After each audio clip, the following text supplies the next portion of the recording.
Hi, I'm Rita Wilkins, also known as the Downsizing Designer.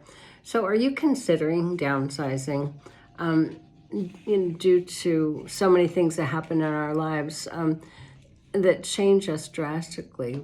Many people are considering either renovating their homes to age in place or looking for another type of home that will serve them better, whether they're at a certain age or maybe having health issues or maybe just wanting to live in a smaller home. So if you're considering downsizing, one of the most important things to ask yourself is, why do you want to downsize?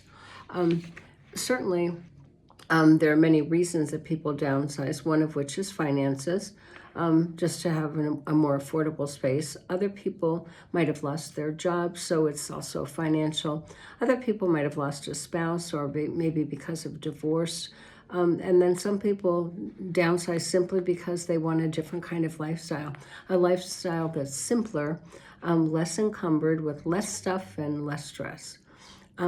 For those of you who don't know me, I became known as the Downsizing Designer. Several years ago, I went to visit my son in Senegal, West Africa, who was serving in the Peace Corps at the time, and I stayed with him in his hut for a month, and that trip changed my life forever. I had never seen people who had nothing but they were happy. And when I got to the plane and to come back home, I got into my big, beautiful designer home. I walked around and something happened to me. It was almost as if the lights went out for me because everything looked just like stuff. So it took me about a year to understand exactly what happened. So I started to downsize from all that beautiful stuff, and I wanted that simple, joy-filled life like I had experienced in a third world country. So I chose to downsize from 5,000 square feet to my tiny little apartment in Philadelphia, which was 867 square feet. I gave away 95% of my stuff to people who needed it or wanted it, and I've never been happier. So that's why I'm called the Downsizing Designer. And since that time, I've actually embraced that moniker because I realized that so many other people are wanting to live with less. So I also have been an interior designer for 40 years, and we've done work all over the country. We've done beautiful interiors, and I still love doing that.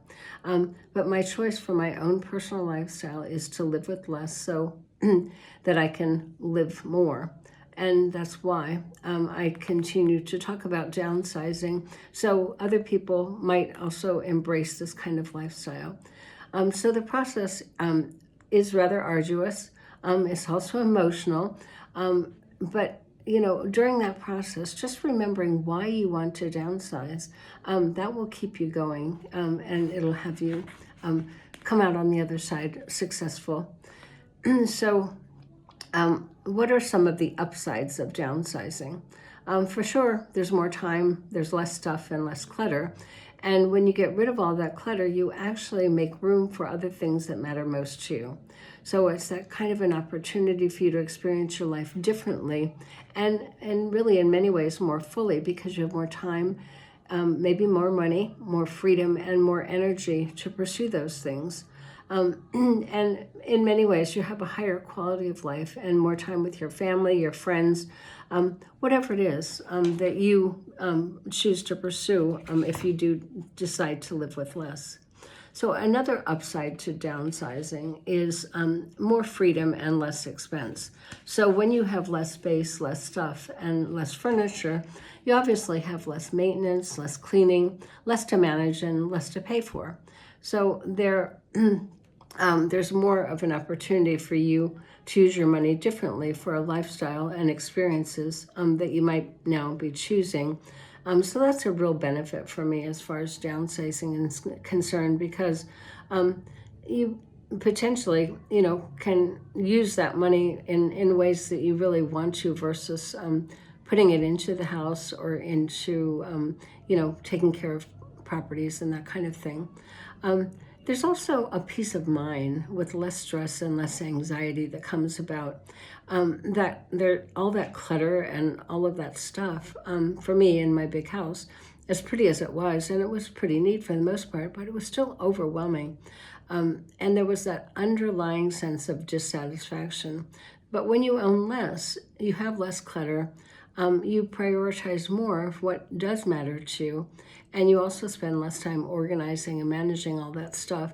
And what I found really quite interesting is that you actually begin to value what you do have more.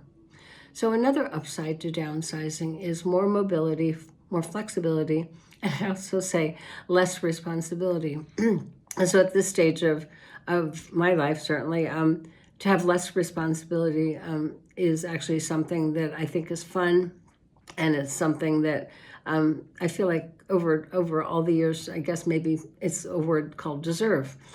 So when you have more time and freedom, those are such precious commodities that become more available when you own less and when you live with less.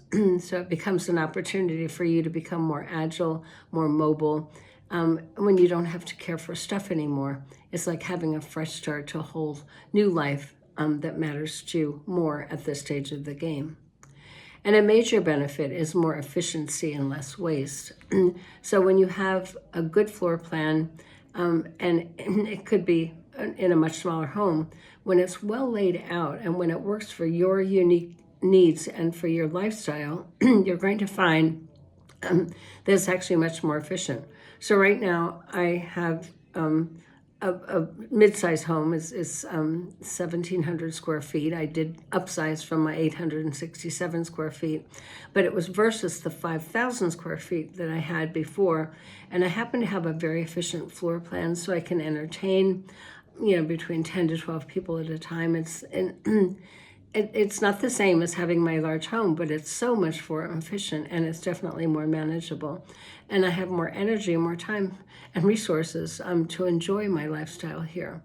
So it does impact the quality of how you live, work, and play. And if you're considering downsizing, it's important to weigh the other side. What are the downsides to downsizing? Number one, it's an emotional experience. It's a roller coaster of emotions, actually. And I think if you know that, and if you're braced for it, it's probably much easier. But a lot of people go into it not understanding how emotional it is. I was not necessarily braced for how emotional downsizing and letting go of so many of my things was going to be. So I caught myself crying probably at least once or twice a day. And it was kind of over silly stuff. And right now, it looks silly to me, but at that moment, it was not silly because it was emotional. So one reason people choose to stay, or they're reluctant to move, or resistant, because they're resistant to letting go of that house, the memories, their possessions, where their kids grew up. They don't want to say goodbye because they're attached to the home, to the neighbors, and there's nothing wrong with that.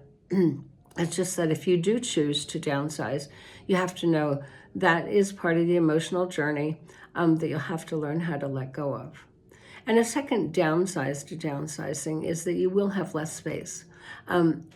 So that living space, the workspace, your storage space, you'll have to get rid of some of that stuff that you, and you have to make decisions before you certainly don't want to bring it to the smaller home.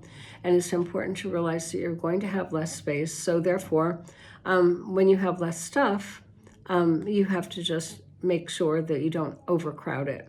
Part of where my life as a designer has made it much easier. It was easier for me to see what will fit, what won't fit, and I was able to manage what I did bring or didn't bring. And so that's one of the ways that I help my downsizing clients, is to help them assess what works and what doesn't work, and what they might want to bring. And so I call it the ABC list. And you might want to go onto my website. There's a free PDF download and video about the ABCs of downsizing. So you don't want to clutter your space too much, because it'll close in on you very, very quickly. And decisions need to be made about what stays, what goes, what fits, and what doesn't fit. Then the third side to downsizing is that it can be expensive. So moving is expensive. Relating to selling the house, getting the house ready to sell, buying a new home, the actual cost of moving itself, it's important to weigh those costs before you say, yes, I want to downsize. And another way that it's expensive is that when you bring too much stuff, because it means that you're going to have to, what I call double downsize. So if you bring too much, you're going to have to move it anyway and get rid of it. So anyway, a fourth downside to downsizing is that your life will be turned around for a little while.